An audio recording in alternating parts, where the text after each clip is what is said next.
Welcome, beautiful people, and thank you for joining us on Till the Wheels Fall Off, a podcast by Two Folk Couple. I'm Matt. And I'm Paige. And we're here to inspire others, to bring you guys into our lives and tell you a little bit about our journey. Over 20 years together, we've learned a few things. We're going to work toward being the best version of yourself possible. We're going to dig into building a positive mindset, discuss mental health, addiction recovery, improving fitness, building businesses, and insight into what it takes to navigate life today.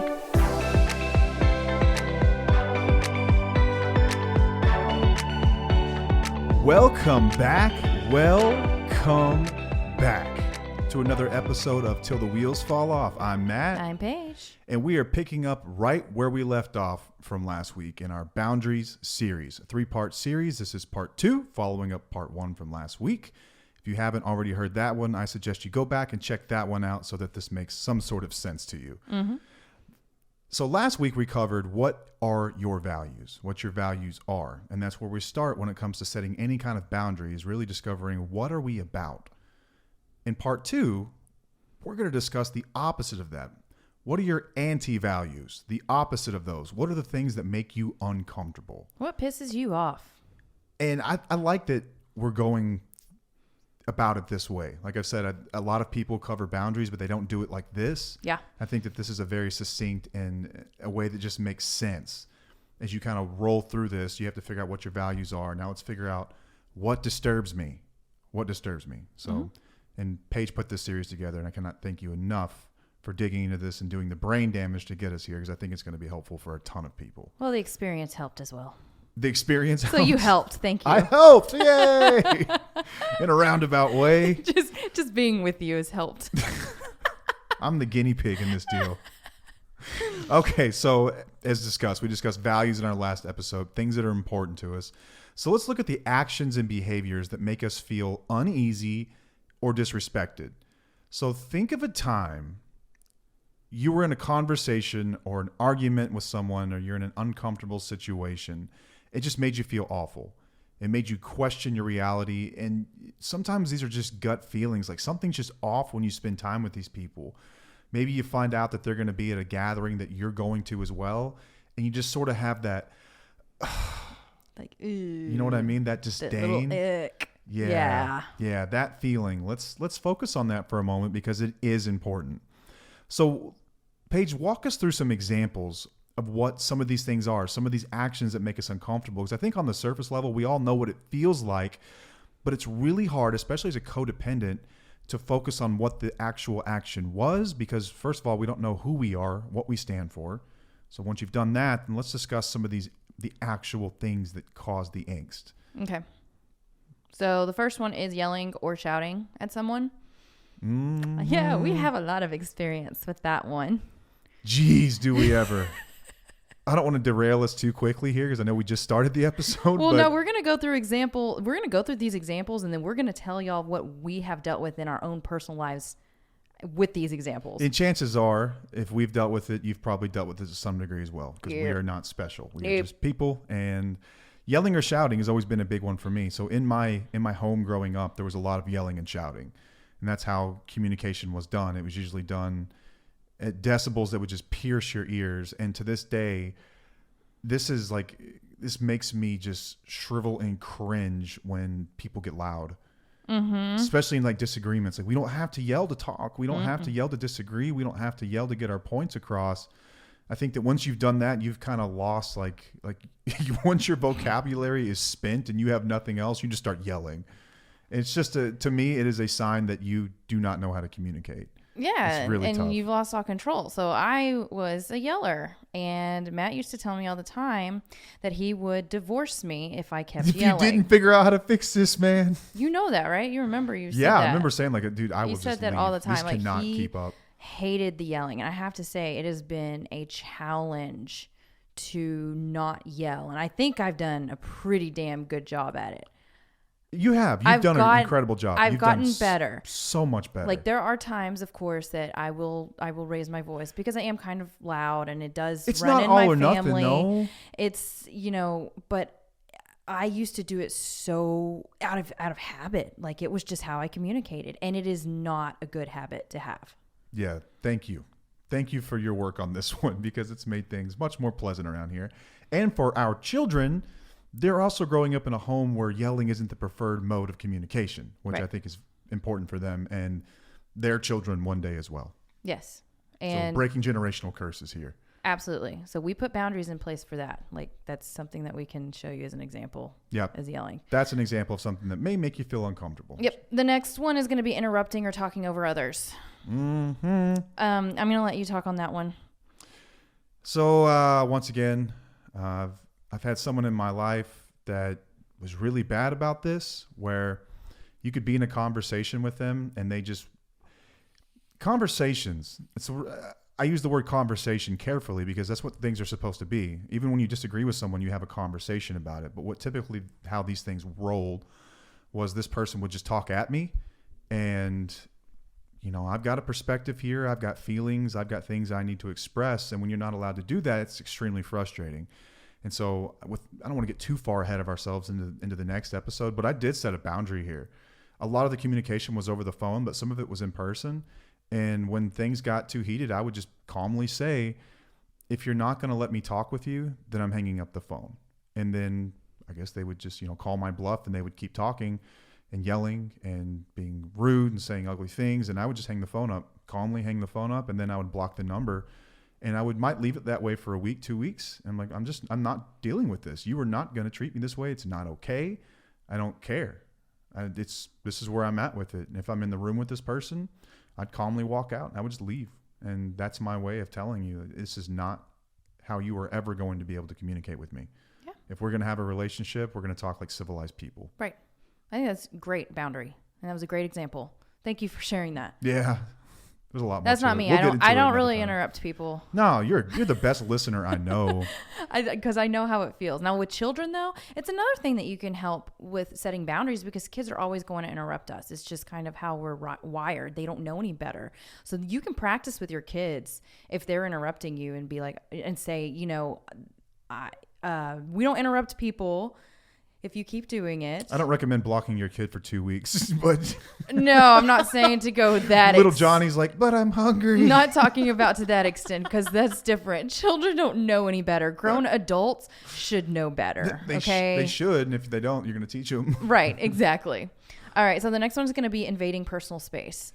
I don't like my personal space to be invaded. I think it's kind of an HSP thing for me. Yeah, I think it's a mom thing too, because you grow up with these little monkeys crawling all over you. Yes, I was going to see, you just interrupted me. That was rude. I wasn't done I'm talking. sorry. I did it again. Please don't walk out of the podcast. We've got to get this out to the people. Okay. Well, anyway, what I was going to say the same thing. Why are you laughing? I'm not sorry. Off mic, I'm over here laughing. I'm sorry. I didn't mean to interrupt you again. Go ahead. Proceed. Do you think you interrupted me, or did you feel like it was appropriate for you to speak at that time? I thought it would just be funny if I said something at that moment. Okay, well, you kind of put words in my mouth, because I was going to say I think it's a mom thing, because the first 5 years of your children's life, they're constantly on you and they're all in your space and in your area, and it's okay. It's okay. I understand that. But now as they're older, I'm like, I need space because I don't like to be touched.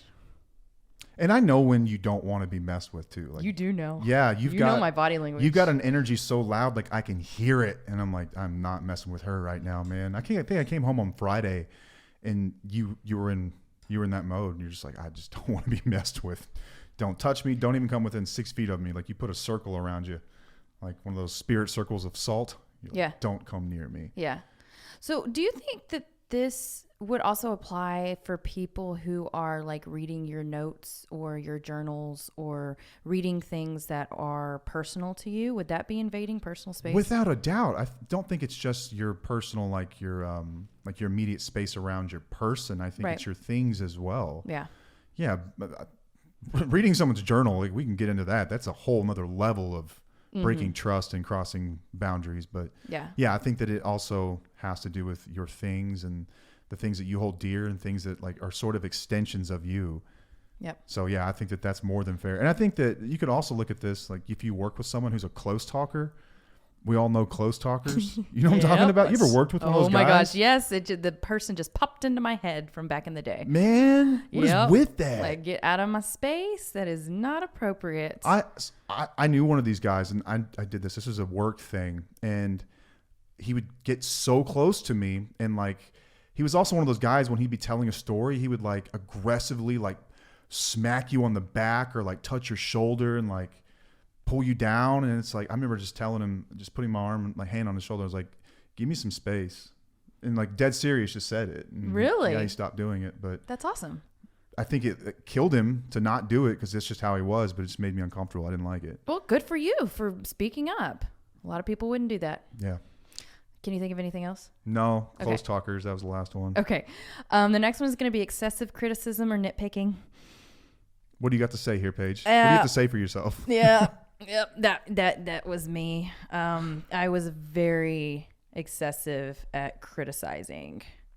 That was part of my upbringing in some aspects. So it was kind of inbred in me to where I would criticize you. I would want you to be a certain way. I would actually point out your flaws or your mistakes. And it's like, damn, that's wrong. I swear that sometimes like walking into your house as a teenager, it's like it was a frat house. And the moment you walk in, everyone is just like dissing you and dogging you and messing with you. And it was like, I'm an insecure 15-year-old kid. Like, and I just left the barbershop. I'll never forget it, man. I left the barbershop and I came over and I knew that my haircut didn't look that great, but I walked in and Paige is like, you look like Hillary Swank from Boys Don't Cry.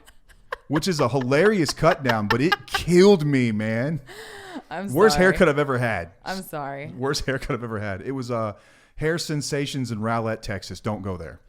That is true. Didn't mean to hurt anyone's business. But I mean, it was all out of love, though. Growing up, the criticism was not meant. The intentions were not meant to hurt people. But that doesn't mean anything. You know, it still hurts people. Criticizing people sucks. Like nitpicking. What did I nitpick? Is there anything that I nitpicked?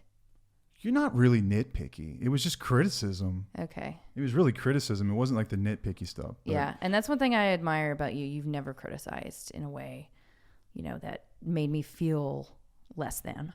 You know, nitpicking though, I do know someone in our lives that does this. And I think that I'm thinking about like my circle of people, your circle of people, and other people I know. And I can identify about 4 or 5 of them, and I don't know why, but these are usually like elderly women, like grandmothers or like in-laws, and it's like, I don't know what it is about like the elderly mother figure, but they're nitpicky. Nitpicky and critical, you know? It could be a generational thing. They're always telling too. you like you're slouching, stand up straight, like stuff like that, you know? Yeah. It's never anything like super harmful, but I guess it can be nitpicky. Yeah, but it makes a lot of people uncomfortable. Yeah. So. All right, this one's going to be fun. Ignoring or dismissing someone's feelings or opinions. And on to the next one. I love how we have experience in all of these. It's kind of cracking me up. This one's painful, but let's go through it. Okay. You want me to start it? Yeah. Well, okay. So Matt had this is definitely Matt dismissing me and my feelings and my opinions. Obviously, we've talked about how he's dismissed my opinions before and my values whenever he was using. But when it came to my anxiety and going through panic attacks and being very uncomfortable, he dismissed me heavily. He wanted me to just change. He thought I was crazy. He was like, this is stupid. He would say really negative things towards me. And what do you got to say about it now? So anyway, ignoring or dismissing someone's feelings or opinions. Yeah, this one's like, it's rather serious for us. I think that there are points in your relationship, especially when you're younger, you get together with somebody and I think intuitively we all know that like you can't change other people. But I think there's another part of us that sort of finds the gray area there. And they're like, yeah, but it doesn't mean you shouldn't try to make people better. Shouldn't try to improve people, you know? And I think that for the longest time, I looked at your anxiety as something that I could help you with. But what I was really doing every time that I was trying to quote unquote help you is I was invalidating your emotions. I was invalidating your state of mind, and I was invalidating your experience. And that took me quite some time to figure out. because I thought that it was something you could just fix with a couple of mind games, a couple of mind tricks. Like, not that I was like manipulative, but just like showing you like, everything's okay. It's calm. It's fine. It's good. And that is not how you support someone with anxieties, by telling them it's not real. It doesn't exist. You shouldn't have it. And this took me quite some time to figure out. And like, I'm ashamed to sit here and say this, but I'm just being honest and authentic, is that I did these things at one point in our relationship. And it's been something that we've really had to work through on a personal level as well, because there's wreckage from that. There's a lot of parts of you, I think, that are still scared to be vulnerable with me when it comes to anxiety. Absolutely. And it's trust that I'll have to earn back over maybe decades. I don't know, but I'm ready for it. I'm ready to do it. And I understand that what I did was wrong, and I'm just trying to make right by it now. But yeah, this was a really tough one. I think when you look at all of these that we're going through, this could be the most commonly shared of all of them, is like feeling unsafe in your own emotions in your relationship. When someone ignores or dismisses your feelings or your opinions, they're essentially saying that the way you feel is wrong, the way you are is wrong, you ought to be this other way. And it doesn't leave them feeling motivated. It leaves them feeling ashamed, and it makes them feel like they don't matter. Unworthy. Yeah. Right. Yeah. Did I cover that? Like, what did I miss? No, you did there? great. It did. The only thing that I wanted to touch on with that is the way that you became aware of this, what you were doing, is that we saw, we went to therapy. We went to couples therapy together. Therapy's great. And it really did open his eyes to a way of handling it better. And I thought that was awesome. And I'm really grateful, because every time that something like comes up and I do get vulnerable with you and my emotions and how I'm feeling, you are so much better than you used to be. And that's building the trust back slowly and surely. But it's like every single time it's built up just a little bit more. Yeah. And without therapy, we probably never would have seen that. We had to have an outside voice. No, because I couldn't tell you. You weren't going to listen to me. Just like when, you were an addict, you weren't going to listen to me then, and I'm not going to listen to you during the anxiety. So we had to get help from somebody else. Okay. And what's next? The next one is engaging in gossip or spreading rumors. This is a behavior that makes me extremely uncomfortable. So if I'm in a situation where I feel like someone is gossiping, I will typically change the subject, or I will not engage in the conversation. Or Matt said I do something that he's witnessed before that I'd never really realized that I do, but I think it just comes naturally. What do I do? You stick up for people, and you will make the person gossiping, you will create empathy in that person. Like, I've heard people gossiping. We've been at a table with a bunch of people or something like that, and they'll be gossiping. And you will be the one to stand up and in your own way saying, like, that person may be going through a bunch right now. Like, did you know this about them? And you pick them up, and like, you essentially, in the kindest way possible, you shut down the gossipers by creating empathy and letting people know that there's more to people than what you're talking about right at this moment. Yeah. And I always thought that was like the coolest thing that you did, because you will stand up when everyone else is doing the wrong thing and do the right thing. And in that moment, you don't really care. Yeah. You're like, don't think less of me. I don't really care. I don't like you either. Yeah. And I feel guilty when I gossip with people. I mean, of course, there's times where we'll probably say something or have an opinion, and I'm like, oh man, I don't really feel that way. That's not nice. But then I wonder, why? This is probably why I don't have a lot of girlfriends. This is one thing, because I feel like some relationships are based on gossip. That's what they're all based on. And I don't tolerate that. It does not go with my values. Yeah, for sure. What's next? Making derogatory or offensive comments. Yeah, this one's pretty self-explanatory, but think about people that you're around. Maybe you've got extended family. Maybe you feel different ways politically or about things that are going on in society. There are some people that use language that is uncalled for.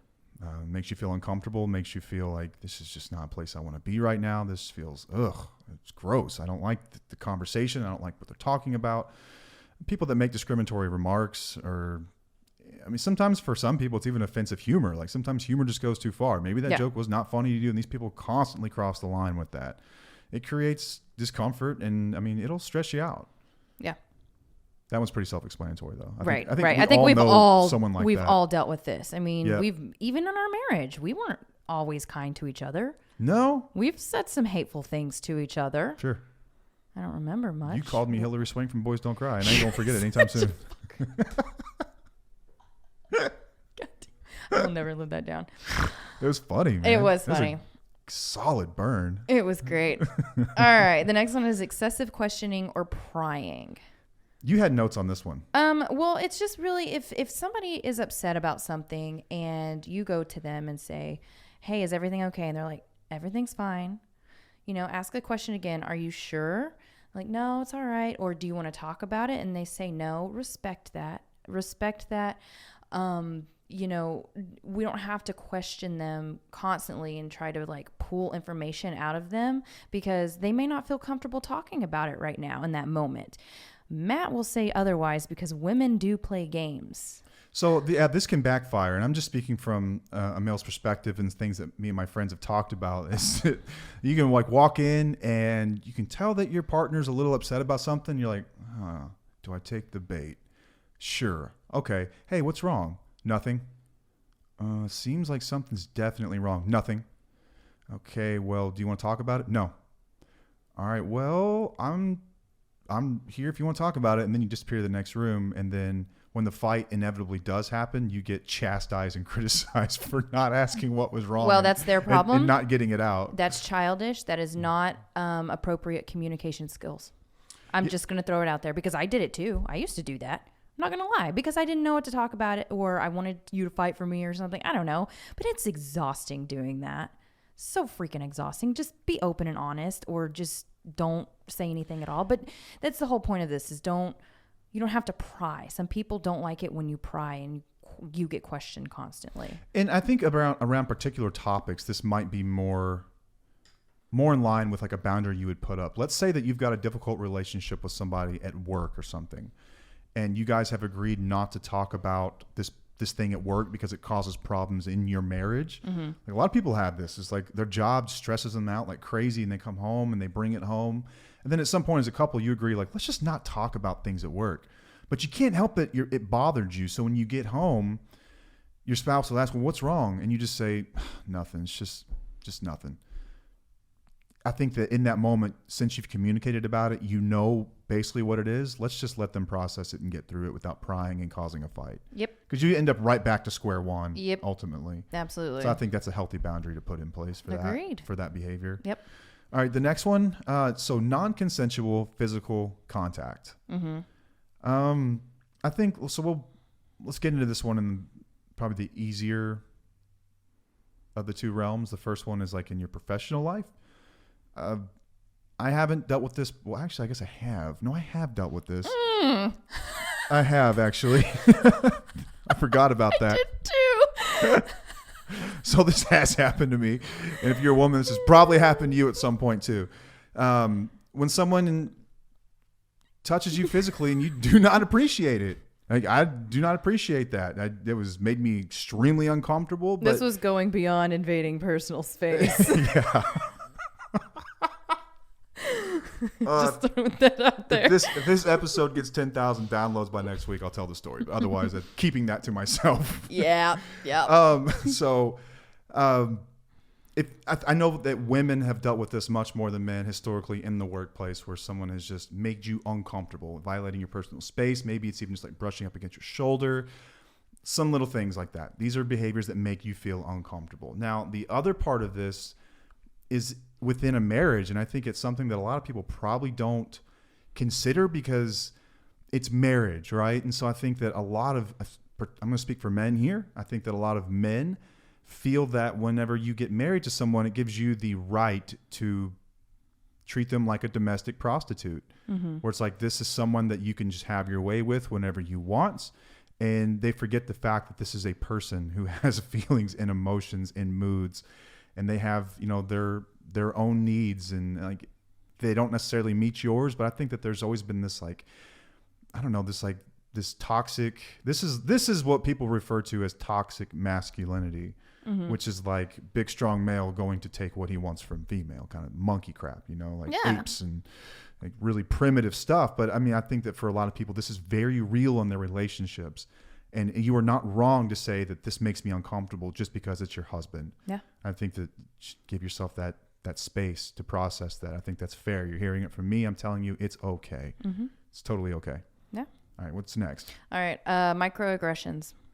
Oh yeah, we had notes on this one as well. Yeah, it's like household chores based on your gender. You know, like the wife has jobs, the man has jobs. Like it's just. Yeah, like I don't do dishes. That's a woman's job. Oh, really? Remember that rule book we keep discussing? Show me where in the rule book it says that. I'm looking for that rule book, and I'm looking on what page and paragraph that's in. I'm sure there's.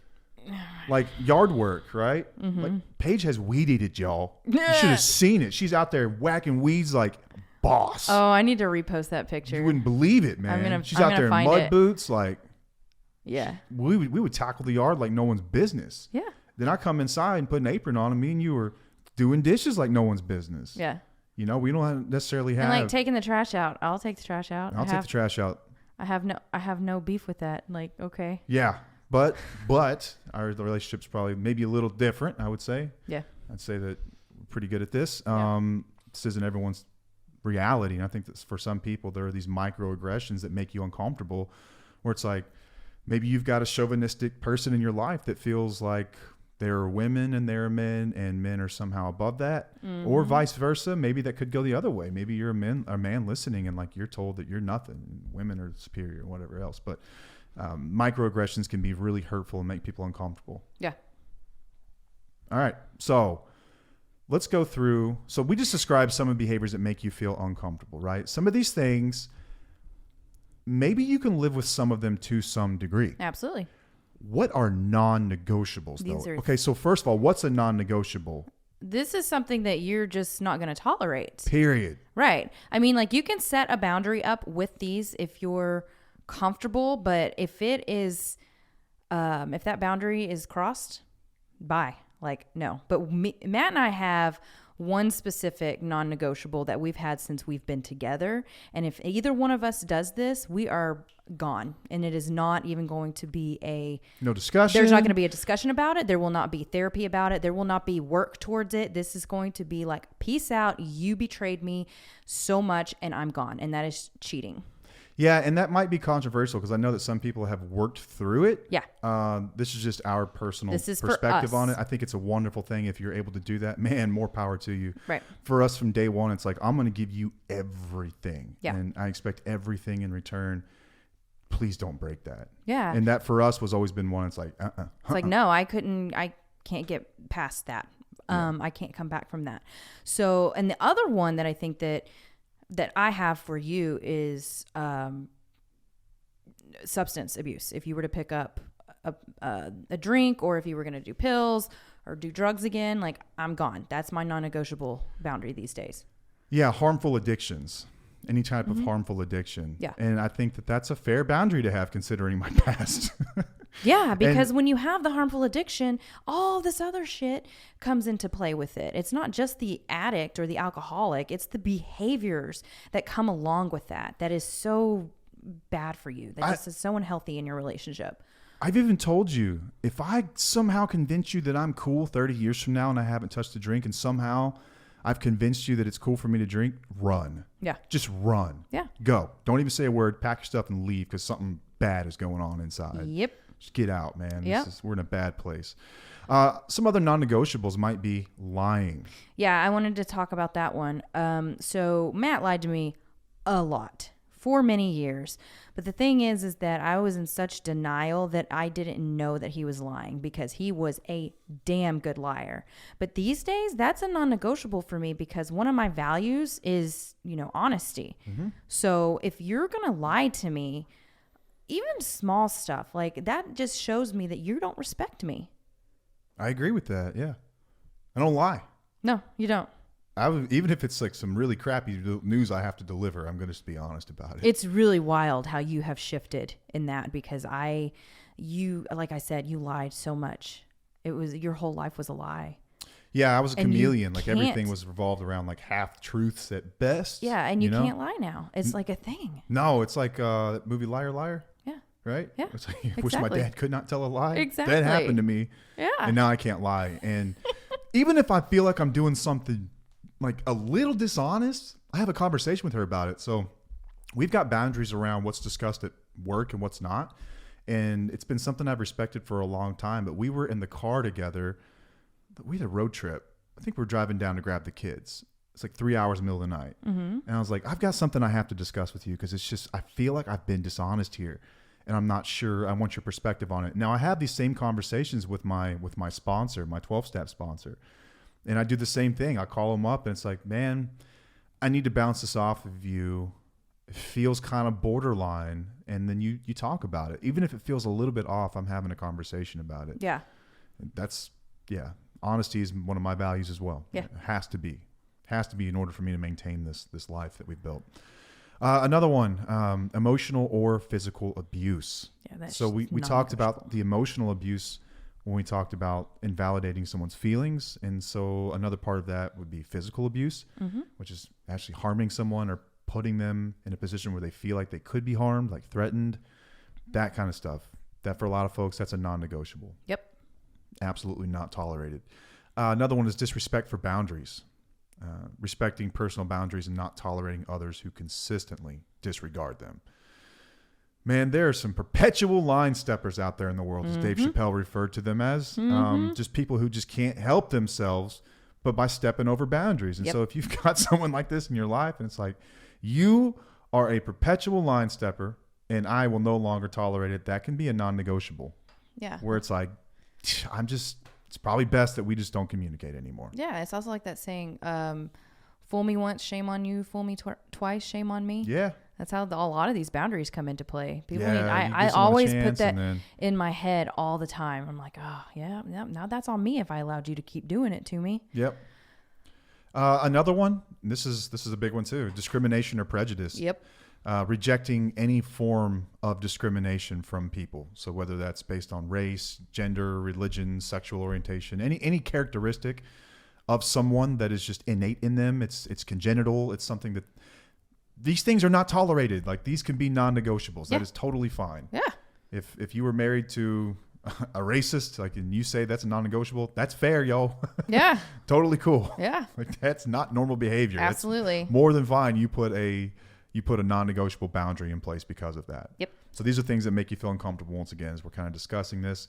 And these will in turn help you set boundaries, which we will discuss in our next episode. But we've got a few more to roll through here. What's next? Betrayal of trust. Okay, roll through that one. Having a strong stance against betraying the trust of others, such as sharing confidential information or breaking promises. You got stories here. I do have stories here. Matt betrayed my trust a few times back in the day. It's honestly one of the things that I'm not resentful towards it, but it's something that I'm very aware of, when I do share certain things, because I would tell him things in confidence and he would go and share that with people that he wasn't supposed to be sharing it with. And he would tell me that he shared it, or I would find out through the grapevine that he shared it. And then whenever I would bring it up to him, he would say, oh, that's stupid. Who cares? So what if I said something? It's not a big deal, Paige. And that kind of pissed me off. I mean, you're betraying my trust. And it should piss you off. It's big deal stuff. It wasn't like little piddly crap. Even it was like then. something, and then I would tell someone that I trusted, and I assumed that she would trust as well, but that's not the case. She was just telling me, and she wanted it to stop there. And then, so I'm at the point now where if I get information, it goes in the lock, it goes in the safe, and I throw away the key. Yeah. It stays there. But I do have to be careful on something. Yeah, that can be a it's still, non-negotiable. That's taken a long time for me to share things. That's one of the more serious things. Yeah. Do the next one. Okay, so yeah, once again, kind of going back to the personal space, the touching, consent, violation of consent. This can be in a marriage as well. So respecting the importance of consent in all of your interactions. I've heard stories where, and this is from men, where it's like they feel like it is a woman's duty to provide sex, basically. Yeah. And I'm like, man, I don't think that's how it works. I don't know, maybe to each their own, but that sounds pretty toxic to me. Speak real how we speak. Like, we have strong opinions on this. Man, it's sorry. I'm just going to be honest. It's sorry. This is TUFO authenticity. You're right. This is something that we don't condone. I think it's icky and it's gross. And if that's what you do, you might want to question something. You might want to question that, because that's not. Yeah, I don't know. I mean, like, and as a guy, like, why would you ever want to be with someone who didn't necessarily consent to it? Like, even if it's your wife, like, that's not enjoyable. No, and it's not intimate, and it's not like, it doesn't build your relationship to a better place. It actually That's like transactional, man. It is. It's transactional, and it kind of breaks that trust a little bit, I think. It's so screwed up. Like, I just think about, like, me and you, like, when I'm into you and you're into me, like, this stuff just happens on its own. Right. You don't just force it. You know? No. And it's not like a reward system either. But I think for a lot of people, and probably a lot of women, like, this is a reality they live in, where it's like their husband is just like sort of forces themselves on them. Mm-hmm. Like, it's totally okay to say that that's not okay. Right. Like, I am not your domestic prostitute. Like, I am a human being. God damn it. Like, you can't treat me like this. And that's totally fine. Right. And there's a violation of consent there. Yep. Married or not. Like, I don't care. I don't care. I don't want to get into the legality of all this crap and whatnot. This is just how I feel about it. My perspective is that this is someone that you love and you chose. I mean, you swore to honor and to hold dear and to respect. And that is anything but. Yeah. It's anything but. Agreed. And I can say for sure that I've never done this to you, because what would be the fun in it anyway? I know. Like, right? what would be the fun in okay, that? Yeah. It's ridiculous. It feels, I don't know. I feel like we could have a whole conversation on this, so we're going to keep going on to the next one. I like to hunt and earn my dinner. Okay. Oh my God. All right. So we already touched on the harmful addictions. That can be a non-negotiable thing. Did you have anything to add on that one? On the Harmful. addiction. Yeah. Yeah. So, everyone's recovery looks different, right? And for a lot of people, they will say something that I think is total BS, but people will say relapse is part of recovery. Okay. Is it a fact? Yes, it is, that relapse is part of recovery, but does it have to be? No. It doesn't have to be part of recovery.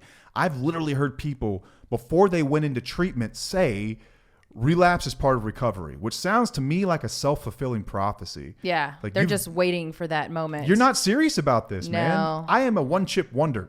I picked up one desire chip, which is an outward symbol of an inward desire to stay sober for the next 24 hours, as they say. You're so rare, but it's doable. But I picked it up, and I'm like, you know what? This is it for me. I'm doing this shit. Yeah. Relapse doesn't have to be part of this. Now, I don't know what happens tomorrow. And I've never sworn off of drinking forever. And I refuse to do that. I'm not drinking today because I got a tiny little like hamster brain. And the only way it works is if I say I'm not drinking today. I'm just going to do that again tomorrow. And it's probably going to go well for me. Yeah. But to say that relapse is part of recovery. Okay. Yes, it is. But what is the person's intention with that? Right. Yeah. Like, there you go. If I were to get into a really bad space and go through another tough time and like I had a relapse, I don't think you would just walk out, but I think that things would be on extremely thin ice. Yep. Extremely thin ice. And it's like, okay, you've done this before. Obviously something went wrong, but I think that at some point that would be a non-negotiable for you if I continued with it. Mm-hmm. You know, and listen, yeah, is addiction a disease? Sure it is. Yeah, but it's also the most annoying disease that exists. Okay, that's a totally other episode. Okay, but you're about to go down this hole. Well, because people are like, well, they're relapsing because it's a disease. But there's just so much more to it than that. Man, and we have it's a different treatable opinions. disease, and we'll get into that at a different time. Yeah, but we'll anyway, go off on when that it one. comes to harmful addictions, if this is something that's negatively impacting their life and your life, that is totally cool to say that this is a non-negotiable for me. This is a non-starter. Not even going further than that with it. Yep. All right, what's next? All right, the next one is unethical behavior. This is you. This is me. Go for it. Well, if you were to do anything like unethical, I'd be like, bye, because that goes against all of my values. Mm-hmm. Like, I just don't. You go rob a bank or you go do something that's. What are some examples? I had it written down, and then I of unethical behavior. Yeah. I mean, I don't know. Like, okay, like cheating on your taxes. Yeah, don't mess with the IRS, dude. Right. Ever. Don't do that kind of shit. Like, that would irritate the piss out of me. Down for that. Yeah, absolutely. What else? I mean, I don't know. I think my favorite show of all time is The Sopranos, and possibly my favorite character of all time is Carmela Soprano. As much as I love Carmela, she tolerated unethical behavior for a very long time. And she had I love her story because she lives in like this spiritual disgust with herself for what she tolerates. But at the same time, it's like, she likes the things that come with it. You know, she kind of likes the thrill of it all. And like, she's sort of in on it, but it still eats her away at the inside. So if you live with someone that makes their living from unethical behavior, and you're at a point where you feel like, I'm just not doing this anymore, that's cool. I think that that's fair, because that if that goes back to one of your values, then that can be a non-negotiable on that value. Yep. All right. Lack of accountability is the next one. Yeah, I was going to say it. What? I was going to say the next one. You beat me to it. Oh, I'm sorry. You take it. No, I was just going to say lack of accountability. That's a big one. This is a big one. This is huge. Like, we both, like, expecting, personal accountability and then refusing to tolerate a pattern of consistently avoiding responsibility for one's actions. I know I just read that, but like, we are so big on personal accountability. You better take responsibility for your actions. This is like the biggest one for me. Yeah. Like we've discussed, and I've said this before, it is a lost art for adults to take accountability these days. And never more so in the types of relationships that we're talking about right now. And for our listeners and for the people that are in our community, you know what I'm talking about. The lack of accountability will blow your mind. It's like you're dealing with a first grader. It's like, well, why did you do this? Well, because Jimmy did it first. It's like, that's not how the life works when you're 40, man. And this one just drives me nuts. It drives me absolutely nuts, because there are still people that walk around and every day, grown ass people with driver's licenses that don't know how to take personal accountability. Yeah. Like people who are late to work. Well, there was traffic. Okay. What time did you get up? Like, I shouldn't have to have this conversation with an adult. We have an episode on accountability if you want to go back and listen to it. Yeah. Well, I don't, before I just lose my mind. Yeah, you're going to go here. all the way down it. But that's a big one. That's a big non-negotiable for us. All right. What's the last one? Mutual growth. Mutual growth. This is one of ours. This is one that we created here. Mutual growth. So till the wheels fall off doesn't just mean you stick by someone's side no matter what, because we just discussed 13 different non-negotiable boundaries that could lead to you deciding this person doesn't need to be part of your life anymore. What till the wheels fall off really means for us especially is like, I promise to grow no matter what. Yeah. I promise to always try to get better no matter what. Like, I have made a commitment to my personal and spiritual growth, and I'm never giving up on that. Yeah. And in turn, I will hold you accountable. You will hold me accountable. It's not just saying, no matter what, you stick with someone because, just because. Yeah. Because the rule book said so. Stupid rule book. Stupid rule book. So yeah, mutual growth is one of our non-negotiables. I think the day that you see me just decide to mail it in and give up, you're going to be like, dude, better get your ass up and get to work. I don't know what this is about. Yep. Remember our vows? Remember what we promised each other? Yep. This is a really, really, really important one for us. So we've gone through some non-negotiables. We've gone through some common things that may make you feel uncomfortable. And as you're working toward the boundaries that you want, let's do this. Keep your list handy from the first episode where you wrote down what your values are. And let's go through some of these behaviors that we just discussed. And let's go one step further. Let's talk about the person attributed to each of the behaviors. Who are you setting boundaries for? Is it everyone? Is it your marriage? Is it your husband, your wife? Is it for your kids? Is it for your boss? Whoever it may be, so that we can really we want to come right. We want to come prepared for the next episode when we really start to set these boundaries. So keep the list handy and listen in on the next episodes and use these so we can go ahead and set some boundaries for you and bring some clarity to this process that everyone just tries to make too generic. Yep. That we are not. We're trying to make this real for you guys. I think that's all we've got. Yeah. Well. With our boundaries, yeah. But now we need to talk about what's going on in our life. A little bit. So you know that most people don't listen this late in the episode? Huh? Most people don't listen this late. Most people stop listening. So if you're still listening, thank you. You're saying like with the time.